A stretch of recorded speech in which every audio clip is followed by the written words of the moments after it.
Hola, buenas tardes, ¿cómo estás hoy? Te doy la bienvenida otra vez a Todo tiene un porqué en la televisión pública argentina. Tema científico, el que nos ocupa hoy, el origen del universo. Vamos a meternos con la cosmología, que es justamente la ciencia que estudia el origen y la evolución del universo. En este momento y de acuerdo al comportamiento del universo actualmente, la teoría que mejor lo explica es la teoría del Big Bang, una expresión que seguramente escuchaste en alguna ocasión. Bueno, teniendo en cuenta el tamaño del universo y la velocidad de su expansión, los astrónomos calculan que ese gran estallido que dio comienzo a todo se habría producido hace aproximadamente un poquito menos de 14.000 millones de años. Desde ese momento y hasta ahora el universo no para de crecer y expandirse segundo a segundo. Y en este universo en constante expansión, voy a presentar a mis compañeros. ¿Cómo estás, Paloma Boxer? ¿Todo bien? Muy bien, ¿vos, Juan? Bien, gracias. Vamos a tener un informe hoy sobre las misiones cosmológicas, que son satélites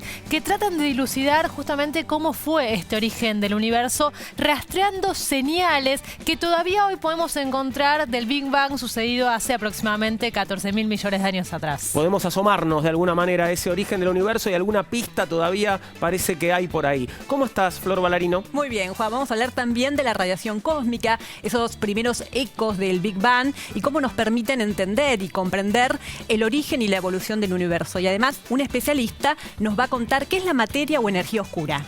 No tiene que ver con la guerra de las galaxias esto, ¿no?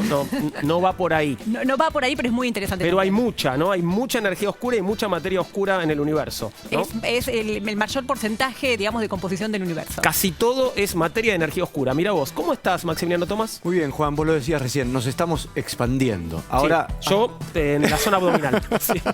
¿Hasta dónde puede llegar el universo? ¿Hasta dónde puede llegar esa expansión que comenzó con el Big Bang? Parece una pregunta retórica, pero no lo es. Hay, al parecer, 3 posibles escenarios para el final del universo. Ninguno suena demasiado bien, muerte térmica, Big Pero todo Crunch. dentro de un montón, igual, ¿no? Esa es la buena noticia, no vamos a estar acá para ser testigos. Pero vamos a sufrir antes, igual por otros motivos. Pero eso no importa ahora, lo que importa es que presentemos a nuestro primer invitado. ¿Quién viene, Flor?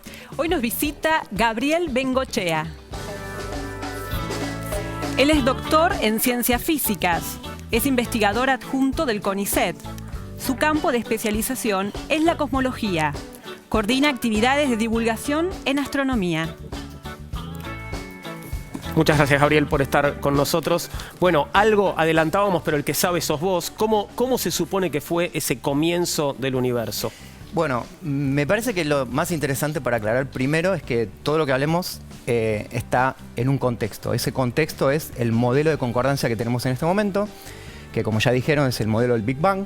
Ese modelo tiene hipótesis, tiene supuestos, tiene pilares teóricos de fondo y con eso nosotros armamos este modelo y todas las respuestas que vamos a dar están en el marco de ese modelo. Lo que querés decir es que podemos estar equivocados, pero hay muchos elementos como para creer que las cosas fueron así. Por ahí no equivocados del todo, pero dentro de 10 años estamos haciendo este programa y podría pasar que algunas cosas cambiaron porque el modelo lo tuvimos que mutar nuevamente. Bien. Entonces, en ese marco, con todos estos supuestos y teorías de fondo, nosotros podemos jugar con las ecuaciones de las teorías que están ahí atrás, remontarnos hacia atrás en el tiempo y encontrarnos con que hay un punto singular en donde no lo podemos describir bien, ese sería como el origen mismo, pero nuestras ecuaciones actuales, que son la relatividad general, la teoría de Einstein para la gravitación, conjuntamente con otra área de la física que es la teoría cuántica, esa mezcla de las dos cosas nos permiten, desde las primeras fracciones de segundos, poder describir qué es lo que pasó.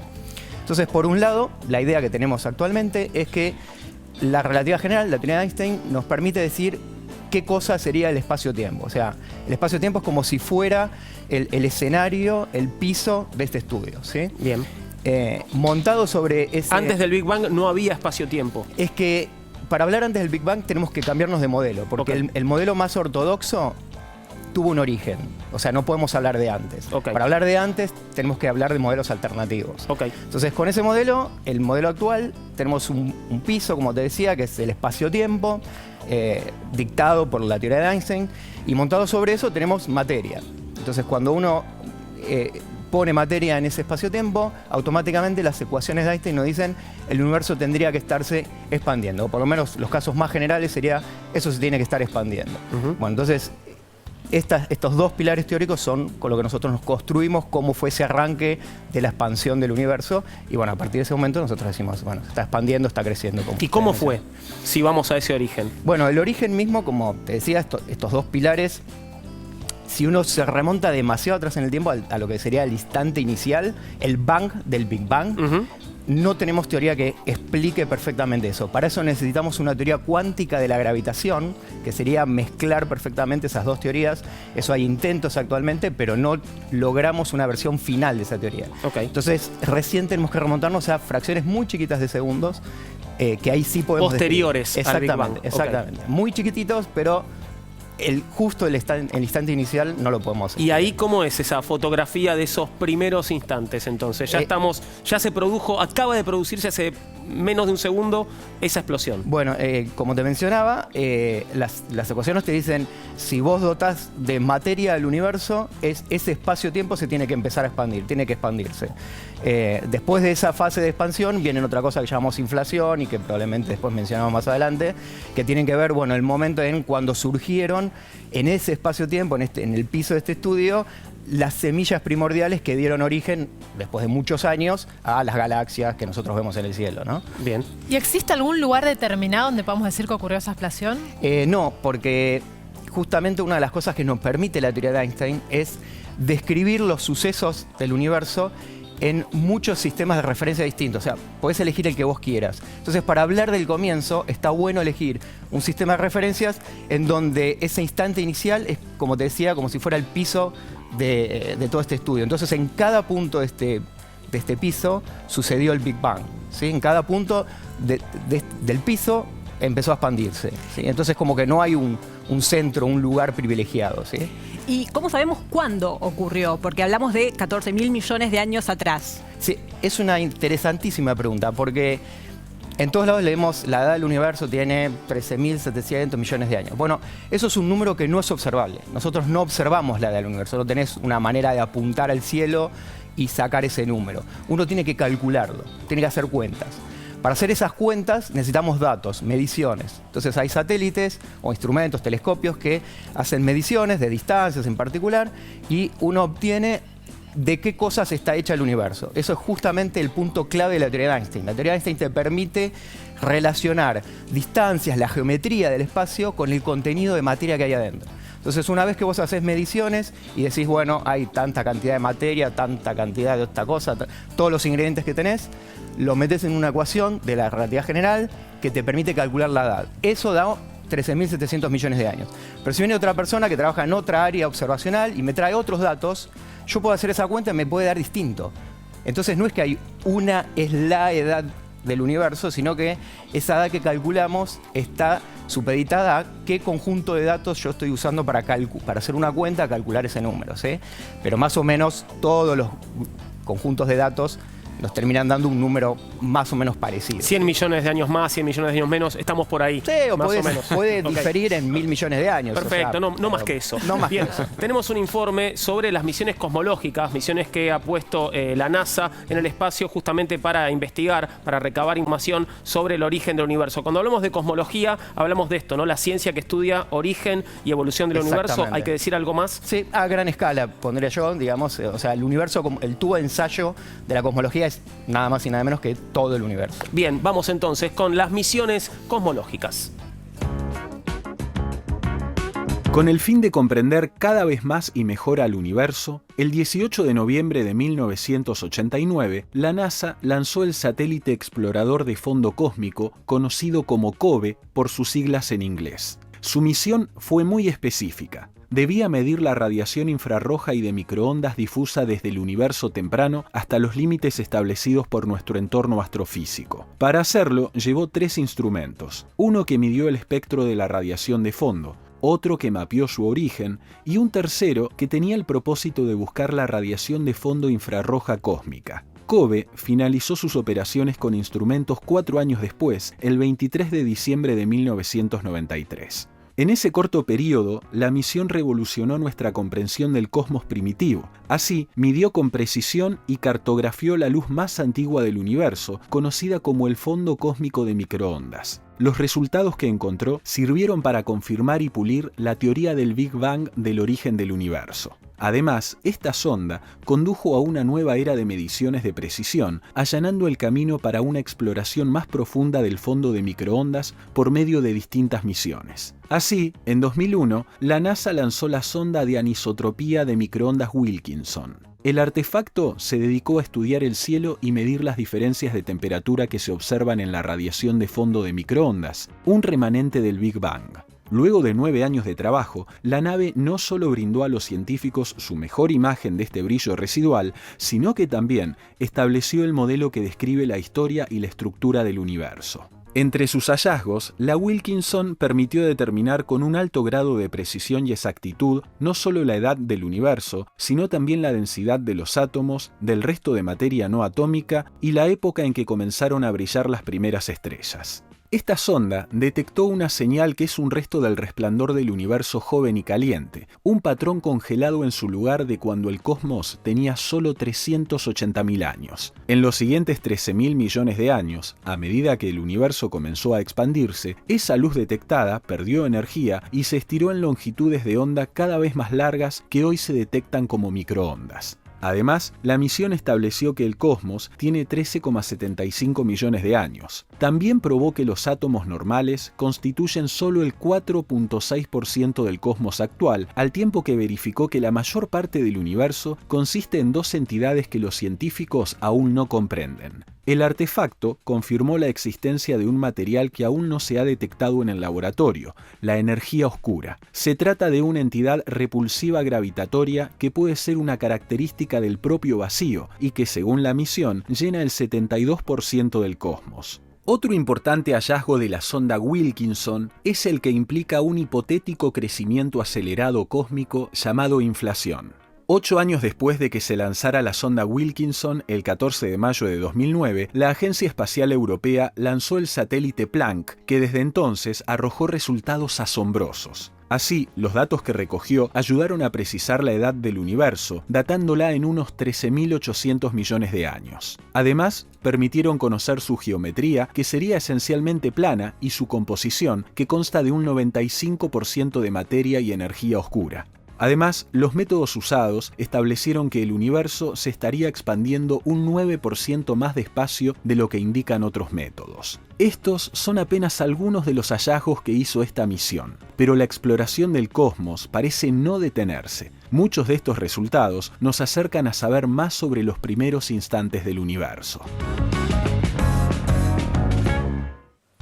Gabriel, nos decías, hablando de esos momentos posteriores al Big Bang, de que, bueno, era un punto que estaba, bueno, podía estar, eran todos los puntos, ¿no?, al mismo tiempo. ¿Esto quiere decir que no hay un centro del universo? Digo, la expansión no se produce de adentro hacia afuera, digamos. No, exactamente, no hay un punto privilegiado, porque el modelo de concordancia que nosotros tenemos, uno de sus supuestos es que no hay ninguna dirección privilegiada cuando vos mirás en el cielo, ni tampoco, suponemos, hay lugar privilegiado en el universo. O sea, estés donde vos estés parado, es como que vos serías el centro. De hecho, estrictamente hablando, cada uno de nosotros acá somos el centro del universo. Alrededor tuyo vos tenés un universo del cual vos sos el centro, y que si te remontás hacia atrás en algún lugar tuvo su Big Bang, digamos. Claro. Él también tiene alrededor suyo su universo, digamos. Entonces, en particular, cada uno de nosotros... Las chicas también, aclaremos por favor, ¿no? Todos tenemos, de alguna manera, somos el centro del universo, por decirlo de una manera bien elegante. No hay lugar privilegiado entonces, hay materia privilegiada. ¿De qué está compuesto el universo? Bueno, nuevamente en nuestro modelo de concordancia, por un lado tenemos un montón de datos, como los que recién estuvimos viendo, el fondo cósmico de microondas, después también hay mediciones de distancias a objetos. Eso conforma un montón de conjuntos de datos que cuando los combinamos tenemos esa combinación de datos. Ahora, por otro lado, tenemos nuestro modelo teórico. Cuando ese modelo teórico queremos ver cuán bien ajusta esos datos, nos encontramos con que los ingredientes que tenemos que poner no alcanzan poniendo todos los elementos químicos que conocemos, la tabla periódica, en todo el universo, todos los átomos que conocemos. Eso es a lo sumo el 4% de todo el universo. Es bastante desolador. Y el resto conforma una parte oscura del universo, es simplemente un nombre que se le da, que es algo así como el 26% es materia oscura y algo así como el 70% es otra cosa que se llama energía oscura. Bueno, necesitamos saber qué es eso, me parece, ¿no? ¿Qué son la energía y la materia oscura? Si es que se sabe. Bueno, hay familia de modelos para tratar de explicar eso. La materia oscura es un problema abierto, nos podemos remontar como a la década del 50 del siglo pasado. Más o menos por la década del 70 empezaron a haber observaciones de cómo giran las estrellas en torno al centro de la galaxia, y cuando vos contás la materia visible, lo que hay, no alcanza para explicar cómo se están moviendo, rotando las galaxias. Hay que poner más masa, pero no hecha de átomos, sino una cosa más rara que no brille, que no veamos, porque no la vemos en ninguna parte del espectro, digamos, ¿sí? Uno ve la luz en rayos X, rayos gamma, infrarrojo, ultravioleta, todo lo que quieras. No se ve. ¿Por qué no se ve? No se ve porque no tenemos instrumentos, digamos, no, para... porque esa materia tendría una naturaleza distinta, que no estaría hecha por átomos, y entonces, por más que vibren, no emite nada. Entonces vos no lo ves. Pero sí está gravitatoriamente, está actuando como masa. Se sienten sus efectos. Sus efectos gravitacionales se sienten de manera indirecta. Entonces decís, bueno, acá tiene que haber más masa, pero es oscura porque no la vemos. Entonces la llamamos materia oscura.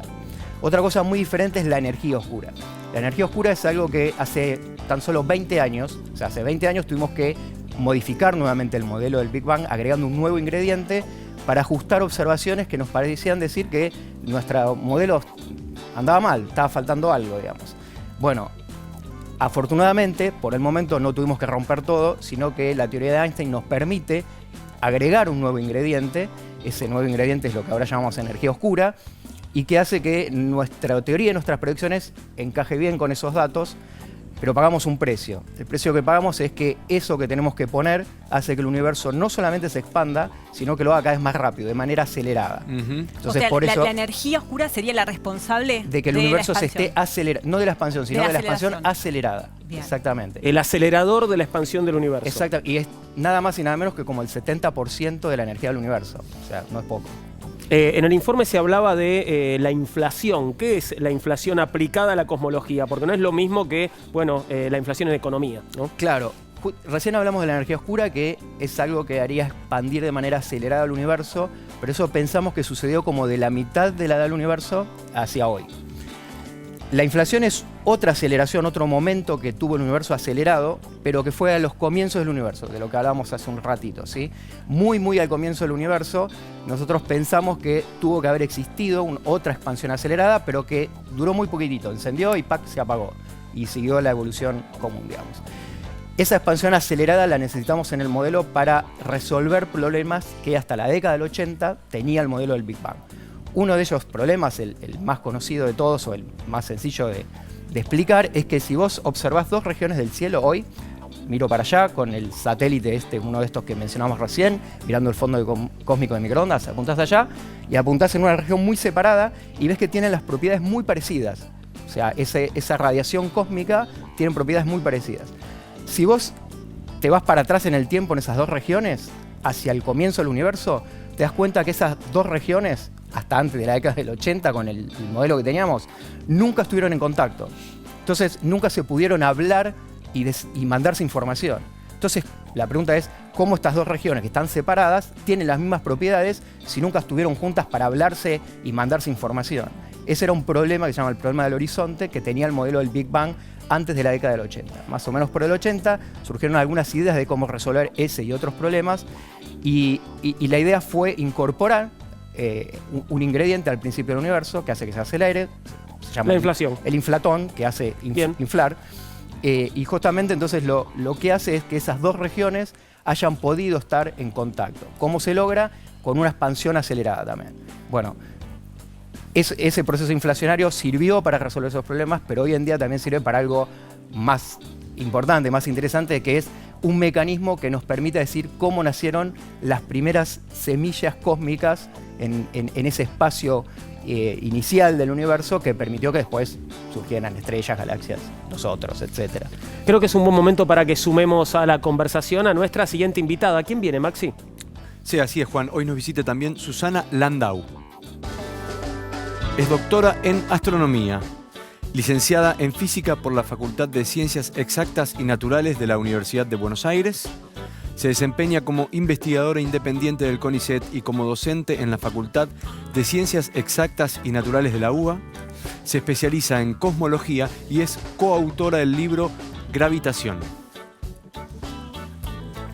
Muchas gracias, Susana, por estar con nosotros. Bueno, muchísimas gracias por invitarme. Un placer. Bueno, ya apareció en el informe esta expresión, también la mencionaba Gabriel. ¿Qué es el fondo cósmico de radiación? Bien, el fondo cósmico de radiación es la radiación más antigua que podemos detectar, la luz más antigua que podemos detectar, y por eso es la mejor herramienta que tenemos hoy en día para estudiar tanto el origen y la evolución del universo, pero también, como contaba acá mi compañero, el contenido de materia y energía del universo. Y para poder entender un poquito por qué esta radiación nos puede explicar las propiedades físicas del universo temprano, les voy a contar un poquito cómo es que se forma el fondo cósmico de radiación.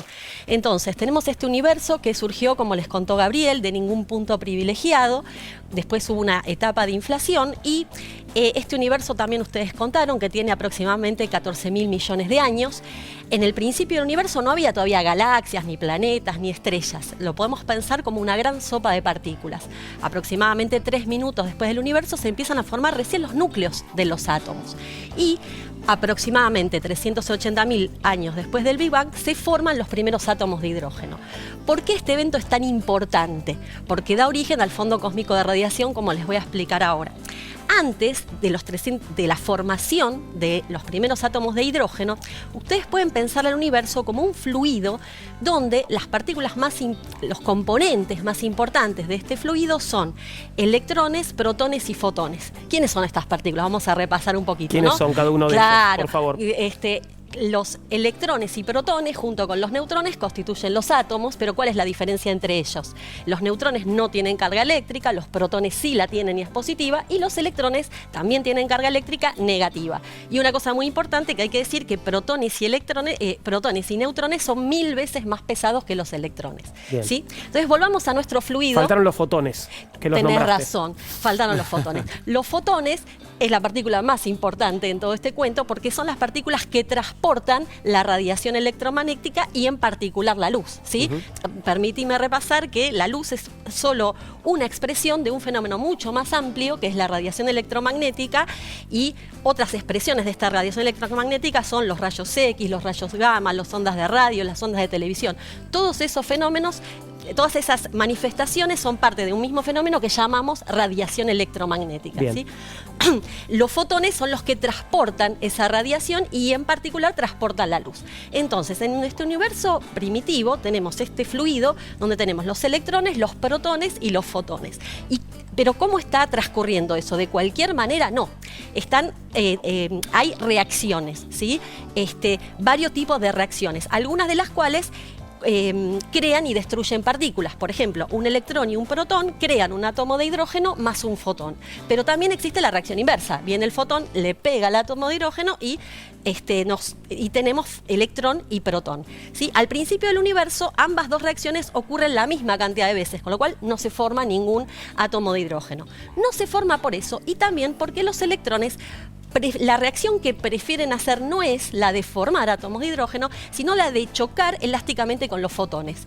Entonces, en este principio del universo, los fotones, que son la luz está como atrapada con los electrones jugando, ¿sí? Entonces la luz no sale. Bien.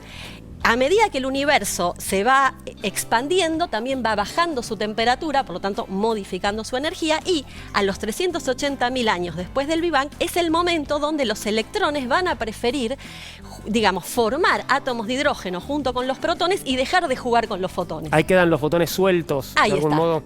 Exactamente, Bien. Por eso decimos que el universo se vuelve transparente. Estos fotones sueltos que tienen toda la información de las condiciones físicas en este universo temprano. Tienen la información de la cantidad de electrones que tenías, de qué velocidad tenían, de qué temperatura ¿Cómo es que tenían. tienen esa información? Bueno, por haber chocado con ellos, ¿no? Al haber chocado con ellos llevan esa información. Estos fotones van a viajar por todo el universo. Entonces, lo interesante es que tienen esta información de cómo se formaron los átomos de hidrógeno, pero también como contó Gabriel, en este universo, cuando vos tenés materia, la trayectoria de la luz se va a curvar en función de la materia que tengas y en función del tipo de materia que tengas. Entonces esos fotones viajan por todo el universo y cuando nosotros los detectamos hoy, podemos inferir la cantidad de materia, de materia oscura, de materia ordinaria y de energía oscura que hay en el universo, además de las propiedades físicas del principio del universo. Y hay un poquito más. A ver. Porque yo dije antes, o sea,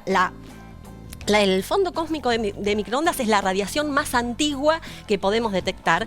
Es decir, que radiación de antes, como le dije, no puede haber, porque estos fotones estaban atrapados. Pero tienen información indirecta sobre esta etapa tan primordial, que es la etapa de inflación, ¿sí? Esta información aún nos falta decodificar, es el objetivo de las próximas misiones. En particular, les comento que hay una misión que se llama CUBI, que es un telescopio terrestre con una técnica novedosa de interferometría bolométrica, que combina las dos técnicas que existían hasta el día de hoy para medir esta radiación, que se está instalando en Salta, y hay muchos investigadores argentinos involucrados en esta colaboración, y este es uno de los tantos experimentos que se están construyendo hoy para poder medir propiedades más precisas de esta radiación, de lo que se ha medido hasta ahora, y poder inferir más información de lo que pasó en el universo muy, muy temprano.